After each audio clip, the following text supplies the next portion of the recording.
Hello friends, എല്ലാവർക്കും സ്വാഗതം പുതിയ വീഡിയോയിലേക്ക്. ഇന്ന് ഞാൻ വന്നിട്ടുള്ളത് വളരെ ഹെൽത്തിയും ടേസ്റ്റും ആയിട്ടുള്ളൊരു ഡ്രിങ്ക് റെസിപ്പി ആയിട്ടാണ്. വളരെ സ്പെഷ്യൽ ആയിട്ടുള്ള നല്ല ക്രീമി ആയിട്ടുള്ള ഒരു ഡ്രിങ്ക് കൂടിയാണിത്. എല്ലാവരും ഇതുപോലെ ഒന്ന് ഉണ്ടാക്കി നോക്കണേ.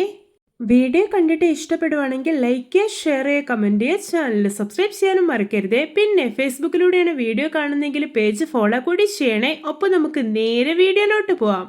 ഞാനിവിടെ ഒരു 12 ഈന്തപ്പഴം കുരു കളഞ്ഞിട്ട് എടുത്തിട്ടുണ്ട്. പിന്നെ ഒരു 12 ബദാം കൂടി എടുത്തിട്ടുണ്ട്. ഇനി ഇതിലോട്ട് കുറച്ച് വെള്ളം ഒഴിച്ചു കൊടുക്കാം. എന്നിട്ട് ഇതൊരു ഹാഫ് അവർ സോക്ക് ചെയ്യാൻ വേണ്ടിയിട്ട് മാറ്റി വയ്ക്കാം. ഞാനിവിടെ ഒരു പാൻ അടുപ്പത്ത് വെച്ചിട്ടുണ്ട്. ഇതിലോട്ടൊരു 3/4 ഗ്ലാസ് വെള്ളം ഒഴിച്ചു കൊടുക്കാം. ഇനി ഇതൊന്ന് തിളച്ച് വരട്ടെ. ഇപ്പോൾ ഇതാ വെള്ളം തിളച്ച് വന്നിട്ടുണ്ട്. ഇനി ഇതിലോട്ടൊരു 5 ടേബിൾ സ്പൂൺ ചവ്വരി അഥവാ സാബൂദന ഇട്ട് കൊടുക്കാം.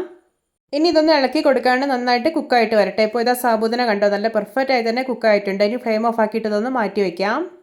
ഞാനിതൊരു പാൻ അടുപ്പത്ത് വെച്ചിട്ടുണ്ട്. ഇതിലോട്ട് ഈ ഒരു ഗ്ലാസ്സിൽ 2 ഗ്ലാസ് പാൽ ഒഴിച്ചു കൊടുക്കാം. എന്നിട്ടൊന്ന് ഇളക്കി കൊടുക്കാണ്ട് ഇതൊന്ന് തിളച്ച് വരട്ടെ. ഇപ്പോൾ ഇത് പാല് തിളച്ച് വന്നിട്ടുണ്ട്. ഇനി ഇതിലോട്ട് മധുരത്തിന് ആവശ്യമായിട്ടുള്ള പഞ്ചസാര ഇട്ട് കൊടുക്കാം. ഞാനിവിടെ ഒരു 5 ടേബിൾ സ്പൂൺ പഞ്ചസാരയാണ് ഇട്ട് കൊടുക്കുന്നത്. പിന്നെ നമ്മൾ ഇതിലോട്ട് നല്ല മധുരമുള്ള കാരക്ക ചേർക്കുന്നുണ്ട്. അതുകൊണ്ട് പഞ്ചസാര ഇത്ര മാത്രം ചേർത്താൽ മതി. ഇതാ ഒരു കുഞ്ഞു ബൗളിൽ 4 table spoon home made custard powder എടുത്തിട്ടുണ്ട്. ഇനി ഇതിലോട്ട് കുറച്ച് പാൽ ഒഴിച്ചു കൊടുക്കാം. എന്നിട്ടൊന്ന് മിക്സ് ചെയ്തെടുക്കാം. ഇനി ഇത് നേരെ പാനിലോട്ട് ഒഴിച്ചു കൊടുക്കാം. എന്നിട്ട് നല്ലപോലെ മിക്സാക്കി എടുക്കാം. ഇനി ഇതിലോട്ട് നമ്മൾ നേരത്തെ കുക്ക് ചെയ്ത് മാറ്റി വെച്ചിരിക്കുന്ന ചവ്വരി ഉണ്ടല്ലോ, അത് ചേർക്കാം. കസ്റ്റേർഡ് പൗഡർ, ചവ്വരിയൊക്കെ ചേർക്കുമ്പോൾ നമ്മുടെ ഈ ഒരു ക്രീമി ഡ്രിങ്കിന് ഒരു സ്പെഷ്യൽ ടേസ്റ്റാണുള്ളത്. അതുകൊണ്ട് ഇതൊന്നും സ്കിപ്പ് ചെയ്യരുത്. ഇനി നല്ലൊരു ഫ്ലേവർ കിട്ടാൻ വേണ്ടിയിട്ട് 4 ഏലക്ക ചതച്ചത് കൂടെ ചേർക്കുന്നുണ്ട്. ഇനി ഇതൊന്ന് തിളച്ച് വരട്ടെ. ഞാനിതൊരു മീഡിയം ഫ്ലെയിമിൽ വെക്കുവാണ്.